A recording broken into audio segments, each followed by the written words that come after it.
Hey everybody, welcome back to the Badgerland Birding Podcast, bringing you birding news and stories from the Badger State and beyond. Today we're with Ezekiel Dobson, who broke the lower 48 big year record in 2024. How's it going, Zeke?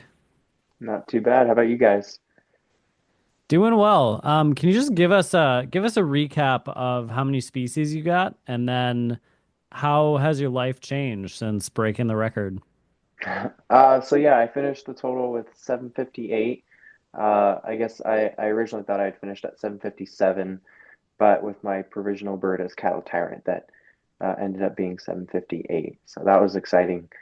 Um, how has my life been since breaking the record? Mega chill. Just been casually birding, trying to find rarities on my own. I've started guiding in South Tucson, Arizona area, so yeah, I've been doing that a lot. And I'm currently in California, also looking for rare birds like swallowtail gulls and lesser frigate birds, things like that. When you see a rare bird reported, you're just like, glad I don't have to go across the country to get that thing, or do you still wanna Yeah, I chase? mean, I'm kind of glad I already have taiga bean goose because I'd be in New York right now seeing that. But yeah, it is comforting to know that you have most of the rarities that show up annually. I am looking forward to chasing like red-throated pipit and redneck stint. Those are ones that I thought I would get during my big year, but didn't. So I can't wait for them to show up in California and chase those. So your life didn't really change at all? Not many publications or media sites wanted to reach out or anything? Yeah, I mean, there's a few other people that want to do podcasts on me, but not like a ton of people. I feel like Do you you feel gotta ripped off by that? you gotta write a book now and do like a book tour or something. That's what everyone says, but I've never been a fan of writing or reading. So I don't know. You Maybe heard it maybe in here a few first. Zeke years. doesn't know how to read. You could have a ghostwriter write it and it's just like completely false. It's like, yeah, I got Ross's goal day one. It's just like this ridiculous thing, and then you slap your name on it and start a tour. It's just wild story after wild story from other people that has nothing Right. to do with your big year, and then you just sign it, and then you say, "Yeah, I wrote that. That was my big year." But Yeah. let's start from the beginning of this, because obviously it's an incredible accomplishment to see that many birds in a single year, to get the record for the lower 48, which is something a lot of people have been talking about recently, is the lower 48 record. Ever since Hawaii got added to the ABA, it's made a lot more people seem to want to stick closer to the continental United States and do that big year instead of the ABA. So why did you decide to do it? At what point did you realize that you were going to do an epic big year and it was going to be different than every other birding year of your life? Yeah. Well, I kind of decided to do a big year back in October of 2023. That's kind of when I decided to take a break from school, at least a year off. And I knew I was going to be doing some traveling at the time, so I was going to be living in Arizona for a month or two, and then, headed up to California to visit some family, and then possibly heading back to Kentucky, during spring migration. So just with the combination of all those plans, I figured, why not just go all out in year list while I'm traveling? So that's what I did. Of course, it was considered more of a casual big year. I didn't think I would break any records. I think the main goal was to reach 700 at a young age, which was 19 at the time. So yeah, I mean, I think things definitely picked up the more rarities I chased and realized, oh, okay, I can get pretty far in this if I keep, chasing and keep pursuing the birds. So right around, I think spring migration is when I took things more seriously and chasing rarities and breaking records and all that kind of stuff. Was there a bird that you saw that then after that you were thinking, now I'm going to go for it? One that tipped the scale? Yeah, southern lapwing in the Rio Grande Valley last year. That was a bird. I was on a trip with a friend in Colorado. When it showed up, we were getting all the chickens and everything. So when it showed up, as soon as I got to AZI, I left and drove overnight for that thing. And once I got it, I was like, man, I'm doing pretty good. If I continue this, if I keep picking up rarities, I have a pretty good shot at breaking 700. That was the thing I had in mind at the time. And then what was the moment when you realized this is actually within my reach to break the record? Yeah, because Ooh, we had you on the podcast last year, kind of was it like towards the tail end, I think. of your I big think it year, and was we were talking about July. the possibility of breaking the record, and it was Right. looking good, but it was nice to see you cross that barrier. Yeah. I think right around October, actually. October might have been first week of November. I was around 720, and even then I realized like there's no way I could break the record. But a few people were mentioning it to me and what birds I'd have to get to break the records, and more so what birds I should expect to show up because there's like things that like sharp-tailed sandpiper, that's a bird that shows up annually almost every year in like Washington, Oregon, or Northern Cal. So if I'm in within a driving distance, I chase it and most likely I pick it up. So what I did is I combined a list of birds that are like that show up every year and that I knew I have a good chance of getting as long as they stick around for more than a day or two. So once I added the totals, I realized, I guess I have a pretty good shot, but there's a few birds that aren't on here that I'd have to get. But also there's having the idea that there's rarities that's going to show up that you have that's not on your radar like at all. Like I think one of the last birds I got in the year was Arctic loon. That was one that doesn't show up every year in the lower 48. So it wasn't on my radar at all, but I was lucky enough to get to pick that one up before the year ended. So things like that really helps you probably just reach a higher number than your original goal because I was just anticipating annual rarities that I would pick up, not including any rarities that are just completely off radar and was just whack that I was just lucky. Right time, right place. Were there a few other ones toward the end of the year that come to mind that were just out of left field, could never have predicted, sort of rare birds? Uh, I'm trying to think my last 8 birds or my last 10 birds or so. I I know think one of Emperor them, Goose was a good one. yeah, Emperor Yeah. Goose was insane. That was not one I anticipated. I think I heard about one in late March after it had already left. Again, that's when I wasn't as serious, but I knew that was such a good bird, and I was really disappointed I didn't get it because I figured, that was my one chance at getting it. So yeah, I was pretty lucky to pick that one up. And then the Northern Lapwing was also another one I didn't quite expect. Once I heard that they were showing up in good numbers in like northern Canada or like around Newfoundland, Nova Scotia area, I figured, maybe it might be a good year for them in the New England area, but I wasn't hopeful.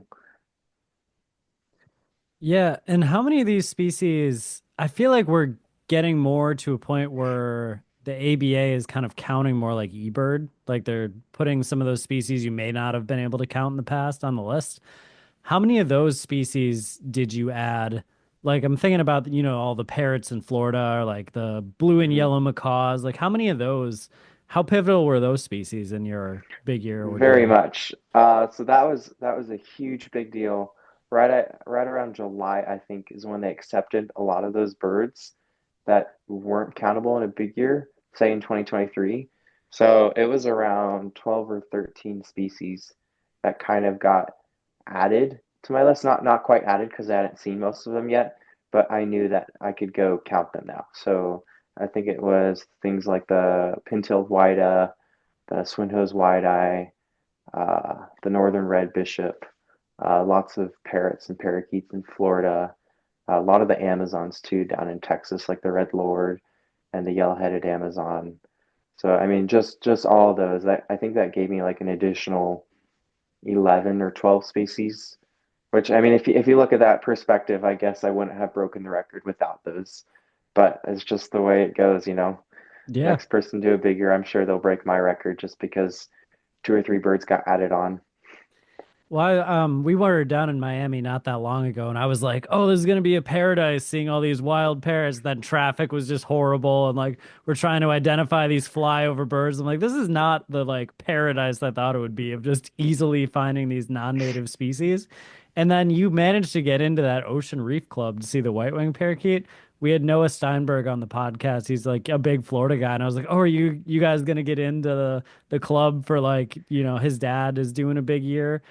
And he was like, "No, we're not gonna." I was like, he made it seem really special that you were able to get in there and see those Yeah, birds. I was so grateful for them letting me in. And the guy who let me into that lives there, he was like, I won't do this for anyone. it's mostly just because I was a young guy, doing a big year, trying to achieve my dreams. He was like, "Sure, you know what? Come on in, we'll show you the parakeets." Super I thought chill you were about gonna it. say that he was like, I remember when I did a big year and I wish somebody let me in. So to No, he's not. clarify, if you were 40 years old, you would not have been let in to see the parakeets. Probably not. I mean, yeah, I would make a good bet on that. All right. Good to Yeah, know. because I think Anybody who's I trying think to do a big year in the continental US, if you're You older than Zeke, you're probably not going to get into the Ocean Reef Club. right, yeah. Yeah, you got to use your charm. I think Tim Ryan was another one doing a big year, and he really tried to get into the neighborhood. And once word got out that they took me in, a lot of people texted him. They were like, "Hey, can we get into? We saw you took Ezekiel," and they were like, "No, sorry." did Tim get in or no? No, he didn't. Oh, Yeah, Yeah, geez. that's brutal. tough. I It's know. good to have connections in high places, apparently. Right. So, what is it that helped you be so successful in your big year? Because there's different styles of birding and you can be good at them in different ways. What skills do you need to possess, or just what things do you have to be good at doing a big year? Right. I'd say one of the best things I had that many people may not was just the ability to, I mean, I guess most people have that, but just drive anywhere at any given moment. Like I was so committed that if it was a 20-hour drive, I didn't give a second thought about it. I just dropped everything and left. Also, I would hear about rarities super quick. Like I'd get the hourly eBird ABA rare list or whatever. So I would check that every hour. I'd be checking like Facebook groups and stuff like that. So most of the time, I'd already get the bird or hear about it in like halfway there driving time, before people would start messaging me and be like, "Hey, did you hear about so and so in California?" It's like, "Yeah, I got that yesterday." So I was just, I don't know, I was on top of it when it comes to hearing about birds and stuff like that. Um, yeah, and that's super helpful because often birds are only there for 2 to 3 days, so hearing about them late is like a huge deal for sure. If Yeah, did you a lot of people help you out with it too? Was it kind of a collaborative effort across the country? You mean like informing me about rarities? Informing you of rarities, helping you with places to stay, showing you where stuff is once you got there. Yeah, definitely helping me with places to stay. I mean, anytime I was at a stakeout where there's like 20 or 30 birders waiting for this bird to show up, usually you get talking with a few of them. And once you start telling them about your bigger, they're like, "Oh my gosh, you can stay at my place if you want." So, that was super nice and lovely that people would just let me into their homes for the night. But if we're talking about rarities, no, most of the time I would already hear about them first by myself. I think I can probably count on my fingers how many times I didn't hear about something and then a friend had called me and I was like, "Frick, how did I not hear about that?" if you had to do it all again, what would you do differently? Uh, chase things early on when I was considered more of a casual big year. There was a few things I didn't chase and I regret. So I mean, I could have probably broken the Stoll's record without the additional 12, 13 species that they added on to the ABA list if I chased everything. Was So I a think there was a Oh, go ahead. Braddock flycatcher in Florida, and I was too worried about picking up spring migrants in the Texas Gulf Coast area, things like black-billed cuckoo, golden-winged warbler, stuff like that, just because I didn't want to go to their breeding grounds. And meanwhile, there was a Braddock flycatcher seen in Florida for like 2 weeks straight, and I just went too late. It was gone by the time I got there. Yeah, was great tit one of the species that got added? Yes, it was. Yeah. So we're gonna do an episode on it, but Z came up to get the great tit. So we met at the spot, and I feel like within like 5 minutes, it was like, oh, there's the great tit. And it was like Yeah. probably was that one of your easier ones you found? Yeah, I've had a few like that, but yeah, definitely an easier one. Yeah. Good job, Derek. You helped. You Yeah, assisted in some Happy small happy to way. be part of the big year record. yeah. Was there a species or a couple notable species that either you thought would show up that never did and you didn't get, or that you actually just missed? I know there's one that people talk about as if it's lore now, and it's the black-tailed gull. Yeah. That Yes. one, that was one I didn't anticipate though. But yeah, I'm pretty sad that I didn't get him. I hope to get him within the next few years and receive revenge. But Yeah, I mean, there's a few that didn't show up at all. Like, I mean, redneck stint, I think there was one report in Northern California and it was like questionable on the ID. Everyone was saying like semi-palmated sandpiper or stuff like that. So I didn't chase it as soon as I heard about it, but it ended up being a redneck stint and it was just there for the one day too. So, um, I don't know, looking at previous eBird records, there's usually a few every year along the Pacific coast, but I didn't get that one. I think red-throated pipit showed up when I was on a cruise in the Pacific looking for pelagic birds, and that one was only there for a day or two, so I missed that one as well. I think one was either willow. I think willow warbler Hmm. um, was one I kind of hoped for. Last few years, they've been showing up every fall in like Central California or even LA area, but there was just nothing this year. Um, yeah, so those were like the three that I don't know. I had on my list of anticipated rarities, but never got. Did you end up getting Gyrfalcon? No. Yeah, I thought that was Yeah. one that was tough. Um, do you feel like the big year was a huge coming of age? Like, do you feel completely different after having done it? Do you feel like you are a master at birding across the US? Like, what's changed having done this? I definitely wouldn't consider myself a master of birding, but probably pretty decent overall through the US. I mean, if you randomly put me in Florida and then I wake up in Montana or something the next morning, like I could probably, call out most of the birds that are singing or just their call notes and stuff like that. So I'm equipped enough to be a good enough birder in almost every state to pick up things, but you know, I'm not, by no means a master. Probably, I'm trying to really improve my skills in Arizona just because I'm guiding down there. So that would probably be my best, state that I bird in. But everywhere else, decent. I do have to say, I think that there, for the lack of hype that you've gotten compared to some other birders that have done big years and had success, I think there are a lot of people that took note across the country because we'll be in different places or talking to different people that will bring up aspects of your big year. So somebody the other day was like, "Oh yeah, Zeke didn't get a Falcon in his big year." So people know and people are aware of it. I think especially a lot of younger birders look up to you for the effort that you've done. So it definitely made an impact on some people across the country, even though it may not have been as widely renowned of a story as it probably should be or could have been. How old were There's you when still you time. actually? There's still time. How old were you when you started it then? Were you 18 or 19? I was 19. So, and So then my you birth, turned 20 during the big year? yeah, I turned 20 October 12th in the It's a big big coming year. of age story. Yeah. So what was your favorite bird that you saw? If you could just pick one. One favorite bird. Uh, Probably wood sandpiper in California. That one, I was pretty stoked to get that guy. Yeah. I'll tell you like the story behind it. So that was one of the few birds I hadn't heard about until one of my friends called me. I think I was taking a nap in the car and I was in San Francisco earlier that day, but I had a pelagic in San Diego, so I was kind of making my way down the coast. And I was almost in LA area before he called me and was like, "Hey, there's a wood sandpiper in Sacramento." And I made sure it was legit. Saw the photos, all the checklists. It's like, how did I not hear about this as I was driving down? So pretty frustrated as I was just having to drive the interstate back up north after I just driven like 5 hours south. So yeah, I went up and I figured I could get there before the sunset. I got a flat on the interstate. I don't even know what happened.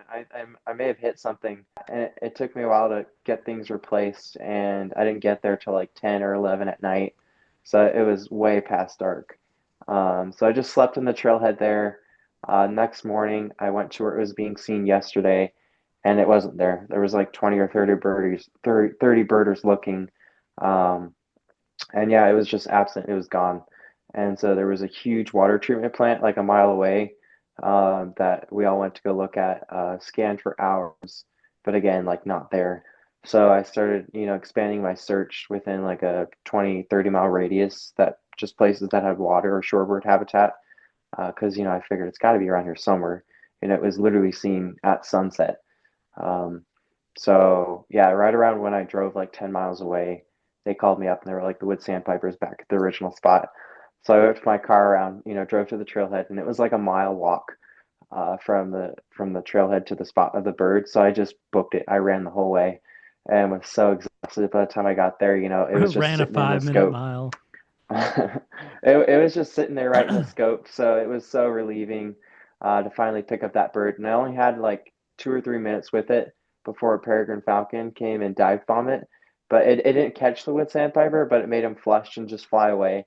And there's birders walking up and like, so where is it? It's like, you just Oh, missed it by like 20 seconds. no. So literally all the people that I ran past that were walking, they missed it.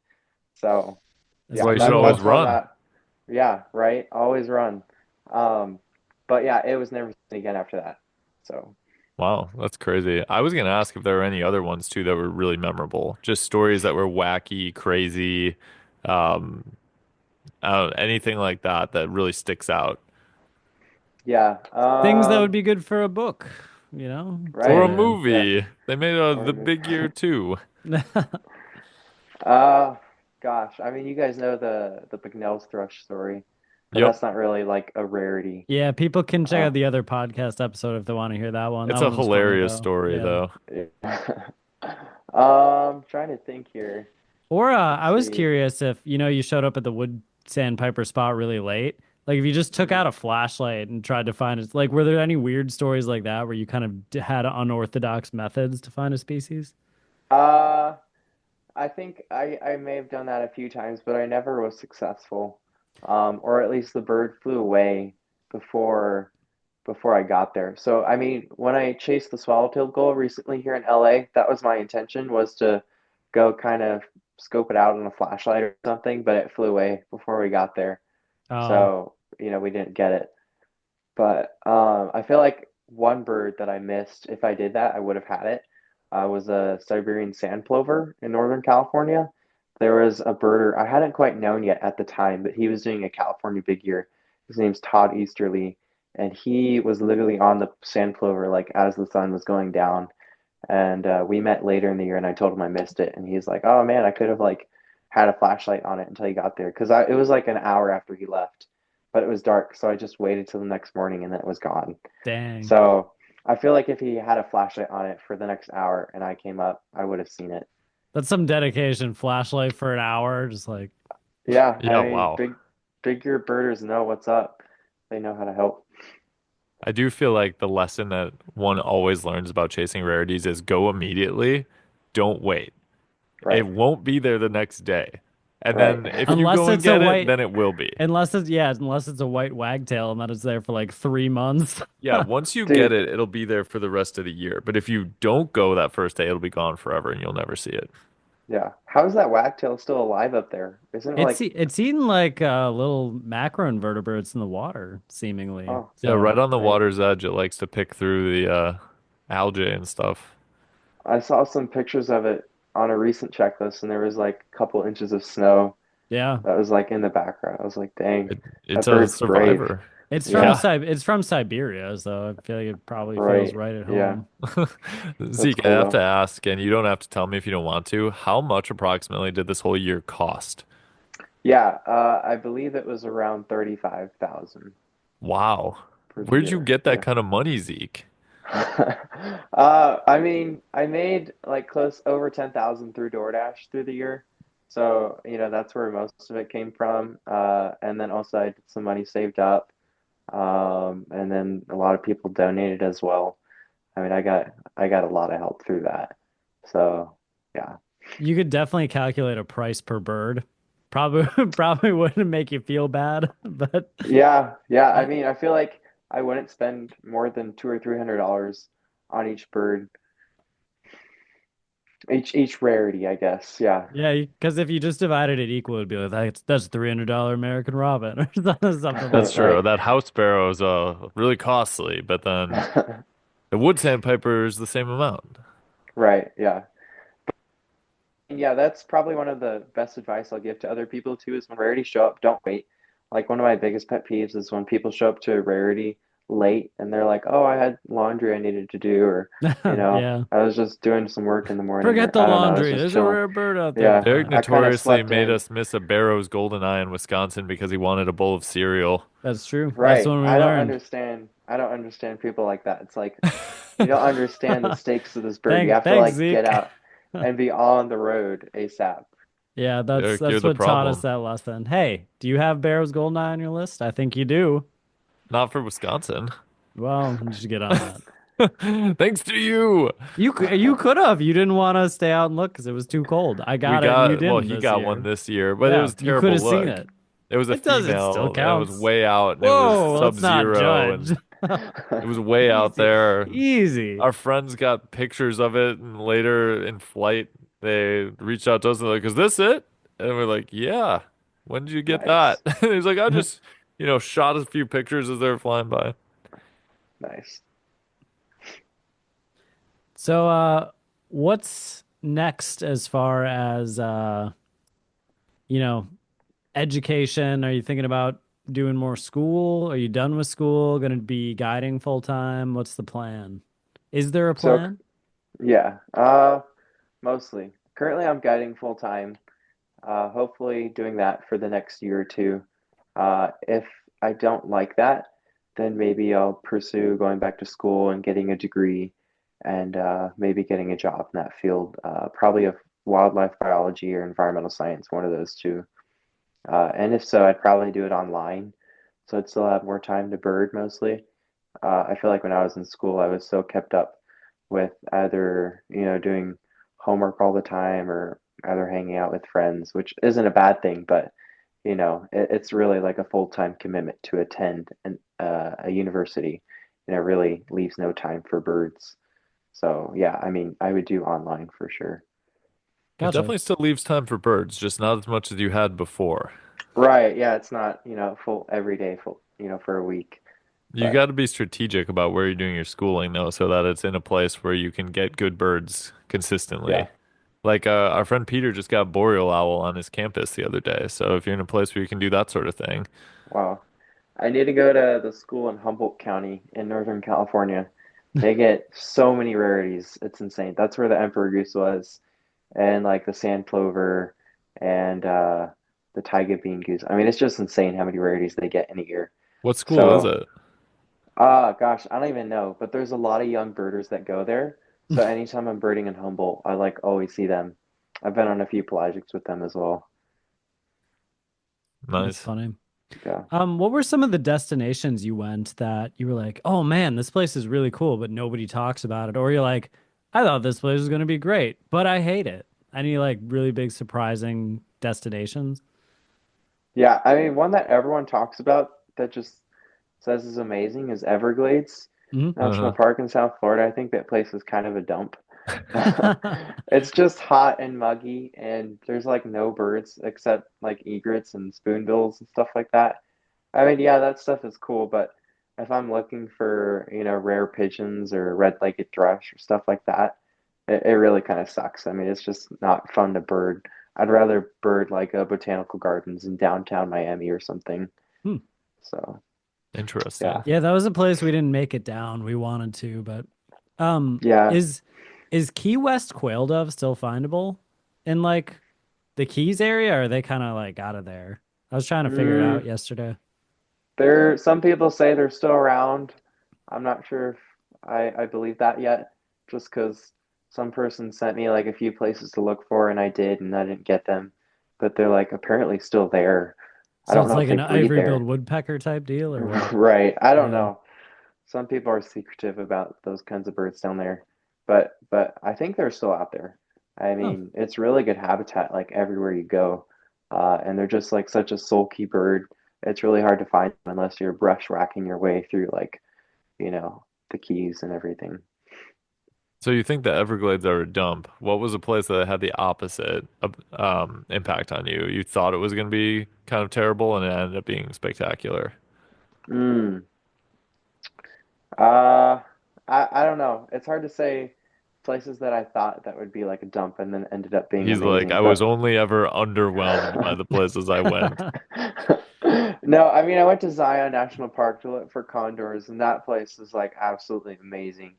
I mean, probably my favorite place I visited throughout the year, even better than the Grand Canyon, I would Why? say. But why? Yeah. Just I mean, the Grand Canyon kind of looks the same everywhere you look. I mean, it's really cool once you see it, but like if you walk through the Confirmed. Zeke trails, said Grand Canyon's a dump. That's what I I got like the from Grand this. Canyon. You're yeah, I wrong mean about it the is Grand Canyon, amazing. Zeke. It's majestic. It is for sure, but like if you walk the trails, it's all majestic, I guess. I mean, it's all the same. It's too majestic. It's all majestic, and I hate that about it. Well, so Zion has like all these slot canyons and like rock formations and cool stuff like that, right? Yeah, yeah, everything's different. Like you drive 1 mile down the road, it's like completely different scenery. So, I mean, it was unique. I'd definitely visit there again. What about non-bird wildlife that you ran into? What were some of your favorite encounters with other species? Or was it just like Mm, I'm not even looking at other species, only birds? no, no, I try to enjoy the other wildlife. I think a lot of marine animal mammals that you see out in pelagics, that stuff is pretty cool. Like all the different whales and sea You turtles didn't and pull a just Bostic and you're like, I didn't pay to look at your whale. Show us something with some feathers. no. I think there was only one time when we were looking at a whale and I was like, we could be looking at horned puffins right now. Like, why are we doing this? But, it was still cool just to see all the different species, like the blue whale, the gray whale, humpback, stuff like that. I mean, it was fun.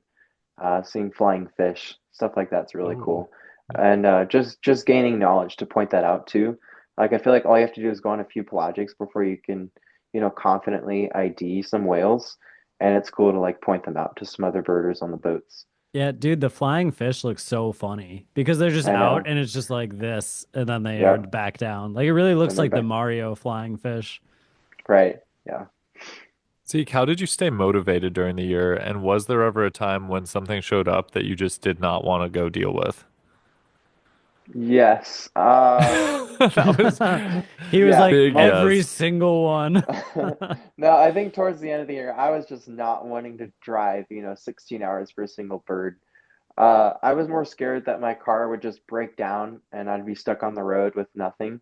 Because it's not like I had like large amounts of money in my bank just to, buy a new car or something like that. So, I was really so dependent on my vehicle, and I'm so blessed that it didn't break down at all. Besides that one point in the end of the year was mostly just because I slid on some ice and I kind of crashed it into a snow ditch. But most of the year it was such a good, reliable car. It never had any issues. What Um, brand was this? You think you need a sponsorship for for yeah, whatever kind of car Nissan you have? Nissan Altima. There you go. It's Big ear a great, birders, that's the reliable vehicle. sedan. I was Yeah. gonna say definitely not a Ford. No, no, yeah. And I did all the maintenance myself, so you know. Well, But yeah, I have a good question for you. If you had to give somebody else in your life an MVP award for your big year, who would it be? someone else in my life, Yeah. probably Caden Hatfield. Wow, Caden. Yeah. Why is that? Uh, I don't know. He was just a great friend throughout the year. Really Really? helped me stay.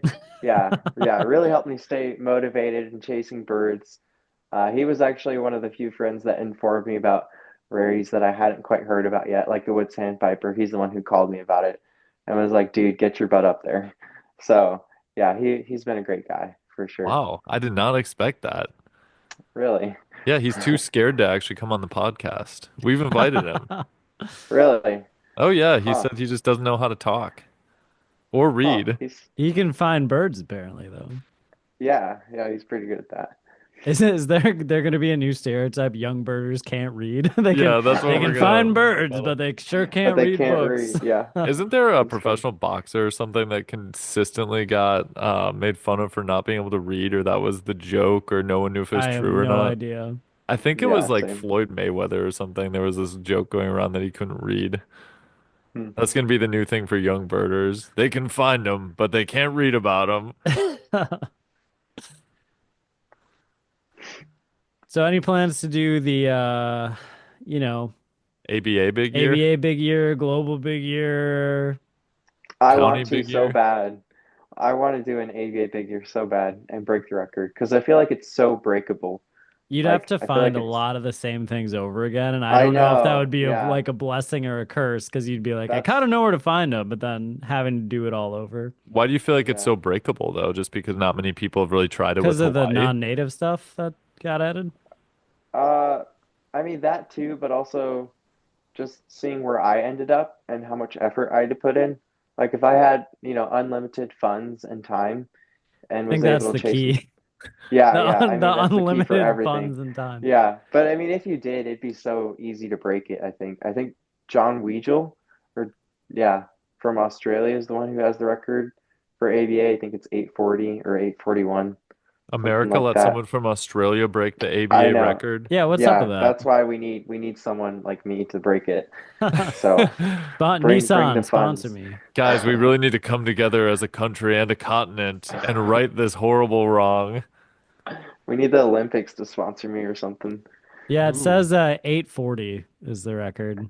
840, yeah. Yeah. It's interesting to think about that because the landscape will keep changing because presumably more non-native species will probably get added as time goes on, but then you He might have some broke things in Hawaii that disappear.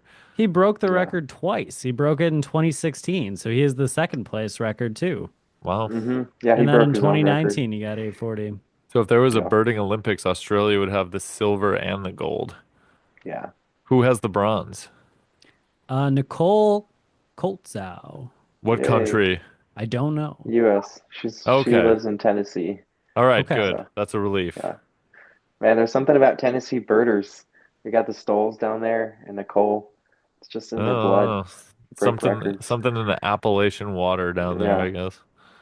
I think the Stoles will break my record next year. Are they If going not, for it? I don't know. I have a Oh, feeling they would. I guess it depends how much time and money they have. That's really the big limiting factor. Yeah. I think you're gonna have to just save up for a few years and then go for an So absolute huge one. so Zeke, on Wikipedia it says your record's 758 plus one.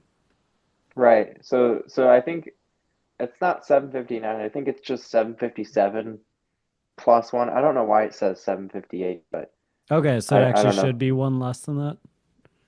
No, no, it should be 758, but I'm saying they should have put it as 757 plus one to make 758. I don't know Okay, why gotcha. they put 758 plus one, but And the Tyrant's the one that's the plus one hanging out there. the provisional, yeah. Okay. Do you think that thing is gonna get counted eventually? Uh, I don't think so. That's so weird. I I hope feel it like it Yeah. does should. because it's back. Well, I don't think it's back. I just think it never left. Right, Right, but but it's people like started people are reporting it finding it again again. because Yeah, everyone yeah. started saying it had a bum leg and got killed or something, Yeah, I and thought it was like then it just showed confirmed up. dead, and then it Yeah. just was like I'm back from the dead. Yeah, that's All right, But- crazy. Zeke, I found a Wikipedia category you can join here. Big year books. Oh, there it is. Look at all these big year books. That's a lot. Dang. Yeah, but there he is. Wow, that's pretty Hey, Number cool. one. If I remember yep. correctly, that was in there pretty quickly after the record was actually broken. The year was finished too. They didn't waste any time. No, yeah, the guy Joe who manages all this, he's pretty on top of it. So, Do you yeah. feel like there is a very well put together, interconnected web for this kind of thing?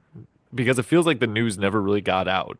It didn't feel like there was any celebration or any We need like a dissemination of the big information. magazine like there is in the Big Year movie, Yeah, where it's like everybody Yeah, checks the magazine. yeah, it didn't feel like there was anything like that that happened. right. It just the year ended and then the next one Was there a started. Big Year party?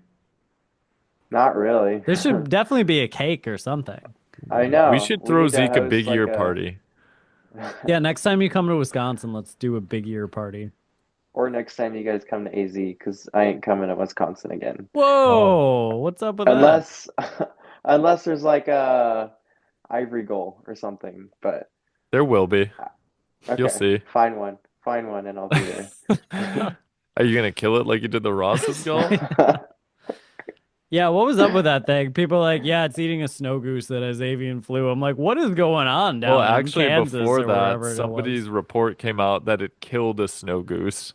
Is And that what they No, it said? did not. somebody It did said that not that kill must a have been snow goose. mistaken, of course, but there was a That's report out there baloney. that it actively hunted and killed a snow goose, then proceeded to consume it. Jeez, that's dark. Wild stuff is I happening mean, out there. yeah. That bird, I don't even know what happened. I feel like it's just the warm temps that got to him. Because when I saw it, it was like 20s or 30s, I think, and it was loving it. Like it was having the time of its life, but I think it was going to be 50s and 60s the next few days. So I think that was a huge factor as well. I mean, it could have been avian flu. I don't know. Yeah, you always wonder about those Arctic gulls because they tend to just perish when they get down into the lower 48. And I don't think anyone Right. particularly knows why. There's prevailing hypotheses such as there's something in the water that they need that they don't get here, or that Yeah. they get here that they shouldn't have. But either way, it's usually they're healthy-ish when they show up, and then all of a sudden they start looking a little droopy and then found deceased, unfortunately. Yeah. It's unfortunate, but I'm glad I saw it when it was still alive. How do you feel about that though? Kind of, oh, I saw it, and then a few days later, oh, it died. Does that change the sighting for you at all? I mean, yeah, I feel like I had a steal. I feel like I Oh, was one of the select few to see it before it died. So, but I mean, again, it's just persistence and those type of people who chase everything, when they show up. I tell this story a lot, but there was a Ross's gull that was in Wisconsin, Minnesota. It was right on the border on that river. I think it's the Hmm. St. Croix River. And when we got there, it was sitting on the bank and it wasn't moving at all. And then a bunch of people gathered around it and started taking photos of it. And people were trying to figure out at what point it was deceased and if they could count it on the list or not. So people were Ah, like, "Oh, I saw the eye move. The eye twitched. It was totally alive when I saw it." I nah, think it they was capping. pretty deceased. Wait, so you guys saw that bird?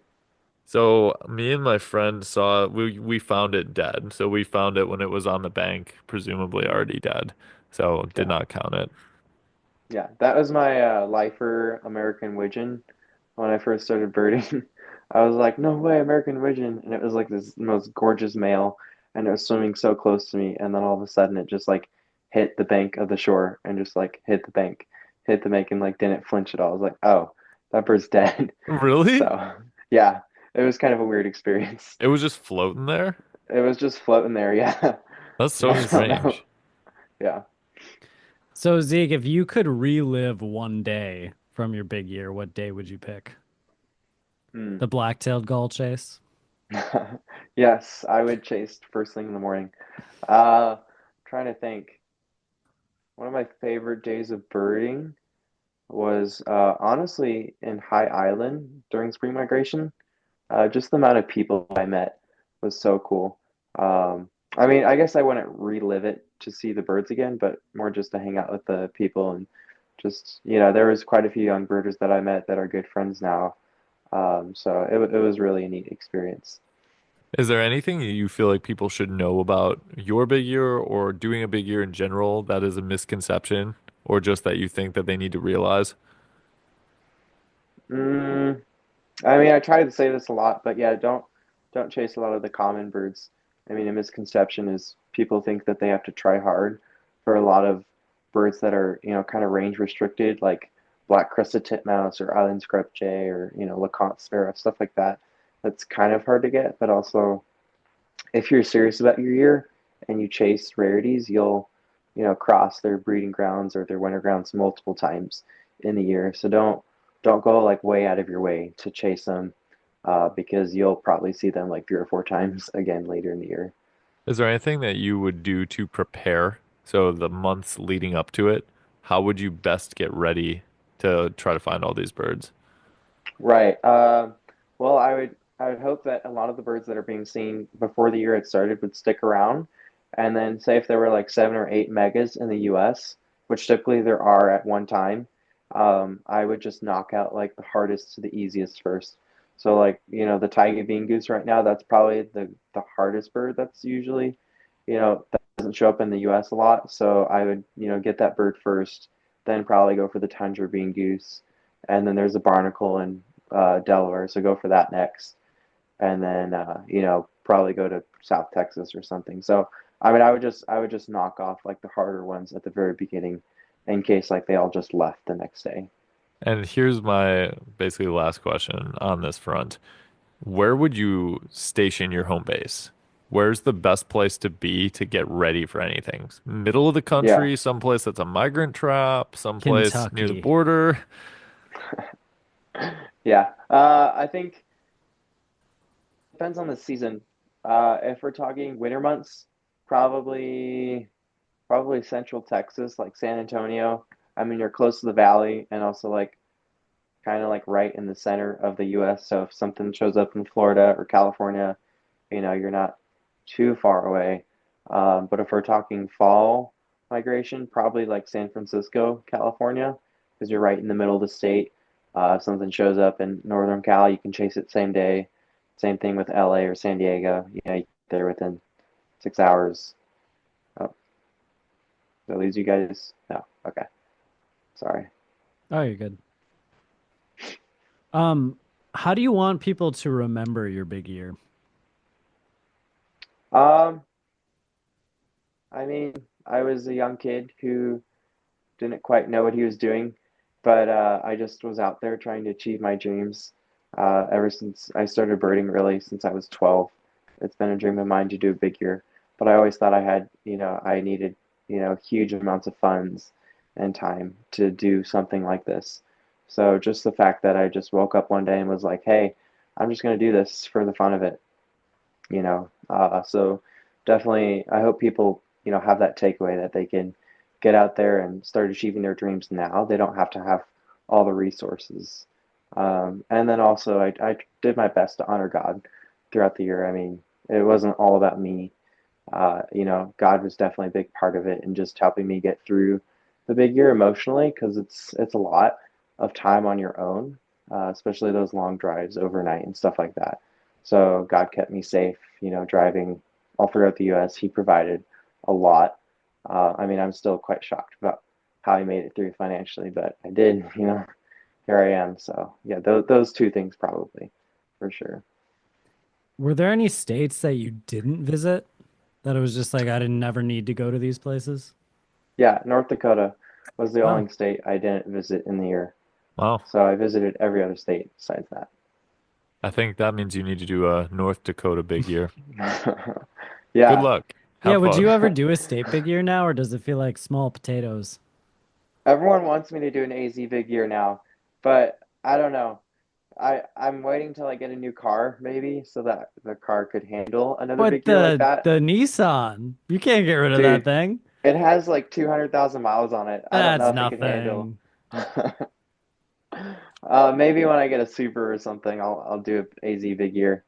But also, it's You hard to know, get the Zeke, motivated. that sounds like you're pushing it off instead of doing it right now, which somebody just told me was some good Right. advice. Yep. It's hard to get motivated about birds I've already seen like, 10 times at least.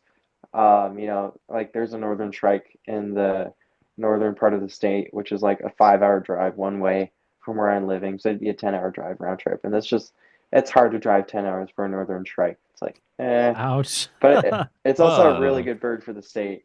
So I should get up there and see it just for my state list, but not for a Yeah, big so year. your state list must be pretty impressive. Like, what's your best list like for a particular state? Is it Arizona? Is it Texas? Is it something else? So I think Texas has the most of like 436 or something for the state. And then California comes in second. I got two new state birds today, so I think it's at like 418. And then AZ is at 360 around there. So I'm hoping to get AZ over 400 within the next few months. Okay. But the ultimate goal is to have at least five states over 400. So Texas, California, AZ, Florida, and probably New Mexico. New Mexico or Colorado, one of those. Okay. Sounds like you need to Yeah. get your Wisconsin list up from what I gather. Dude, I did my best to get it over 100 when I was there, but I failed. I got like 83. We got some So pretty I'll good have to, birds though. We got the Scoter Slam. yeah, There was that like weirdly cooperative red-tailed hawk that was hanging out. I know, yeah.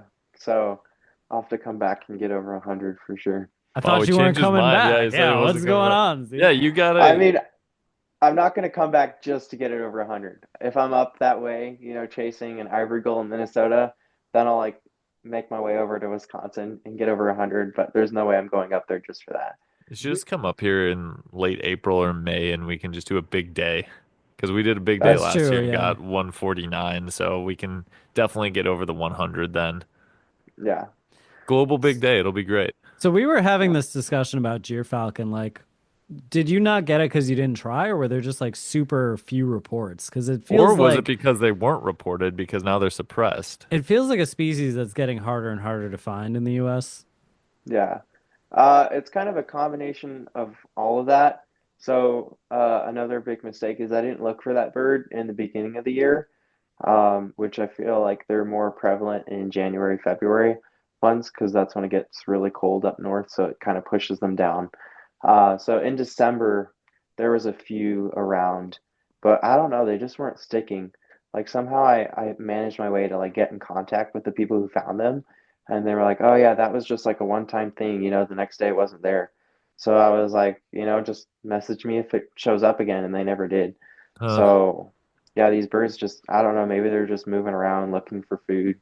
But yeah, it wasn't until like January of this year was like when my friends started texting me. They're like, "Look what we found today! Like, nice deer falcon up in Washington." It's like, oh man.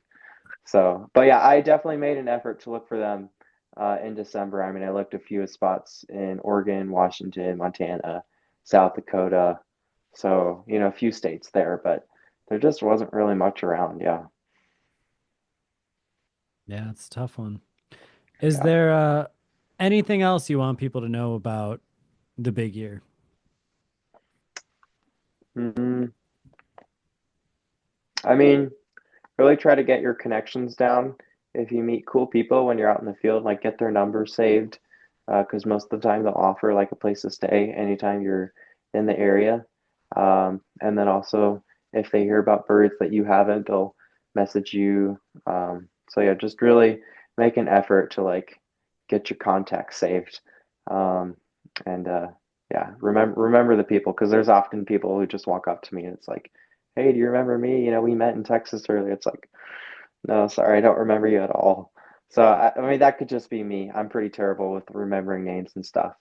But yeah, they're like, we let you stay in our home. I know, right? Um, was there a most interesting interaction with like a non-birder that you had? Most interesting? Yeah. Uh, Not really. No, I can't think of any. There wasn't anyone who's just like, "Oh man, that's crazy. Like what you doing?" And I mean, a ton of people always like asking me, what am I doing? Like, the small kid like sitting on the side of the road with a big camera, like, "What are you what's doing, wrong with kid?" you? I know. Mommy, what's Like, wrong with that man? so many people like stopped and pulled over, like, "Do you need help? Like, do you have You're a like, flat tire or yes, I do. something?" I'm trying to find this goose. You can help me. Right, yeah. I did once get a police officer on his lifer tiger bean goose. Hey, He kind of like pulled me over to make sure everything was okay, and it's like, "No, I'm just looking at this rare goose right here," and I showed him. He's like, "Cool," and he walked away. Then he put me in cuffs and he said, you can come spend the night at the penitentiary. Yeah. I mean, there was a lot of times when cops would catch me sleeping somewhere in a place I wasn't supposed to. Obviously I didn't know at first, but they would like get my license and registration, make sure I wasn't like a criminal high on drugs or something. But it's kind of weird just to be woken up at like 2 a.m. and like start asking for documents. You're like, I'm high on birds, guys. Yeah, it's like, what else would I be doing out here? So I kind of feel like, the more places we travel, like when we go back to South Texas, I'm kind of like, oh, I'm like back home to some degree. Like, the area. Does the whole United States kind of feel really familiar to you? Like you could like, oh, I'm back at this place and I'm back at this place. Is it all like feel really kind of like a home away from home everywhere you go? Yes, for sure. I mean, pretty much anytime I drive somewhere now, it's like, I remember this exact road, or I remember this part of the highway. So it's nice actually when I drive a new interstate. I think a few weeks ago I was driving from Nevada to AZ, but I decided to take like the longer route and it's just a route I'd never taken before, and it was really cool just to like see the difference. Yeah. Oh, I had another question. Yeah. Yeah. Forgot what it was though. Well, Oh, Zeke, for the record, oh, Derek, go ahead. what's a place that you never want to go back to, aside from the Everglades, because apparently it's a dump. But is He there doesn't want one to go back place to that just like, Wisconsin either. yeah, was sketchy and you just be like, I'm never going back to X spot? mm, I don't know. I mean, Wyoming is kind of boring, and I got pulled over for going like 85 on an 80 there. Wow. So that was like the worst. I was like, man, I hate Wyoming. I'm never coming back here. It seems like it would So be a lawless place, so I'm surprised. yeah, I mean, like, who cares about going five over on in the middle of nowhere? But He did, it is what apparently. it Yeah, is. somebody did. Yeah, yeah. So I was like, never coming back to Wyoming. I think my state list is at 19 birds for that So too. he'll be But I back. just don't care. Yeah. All right, go ahead, Ryan. Oh, I was just gonna say, I think that was awesome that you were able to do it. It's a very, very cool achievement. Glad that someone from the United States has the Continental Big Year record. And Yeah. congratulations for everything that you accomplished. Thank you. I appreciate it. Yeah, now you need to go break the ABA big year record. Yeah. And then the global. And then the galactic. Well, cool, Zeke. Thanks so much for taking the time to talk with us. Is there, if people want to be guided by you, is there a place they can go? Yeah. Look up Arizona birding guides. And I believe you can like request me as your guide. I'm not sure entirely, but yeah, if you talk to Felipe, the owner of the company, and message him being like, "Hey, I want Ezekiel as our guide," he'll certainly hook you up with me for sure. Cool, man. Well, if you want to see our first chat with Ezekiel, it's earlier in the podcast episodes. And thanks everyone for watching and listening this episode of the Badgerland Birding Podcast.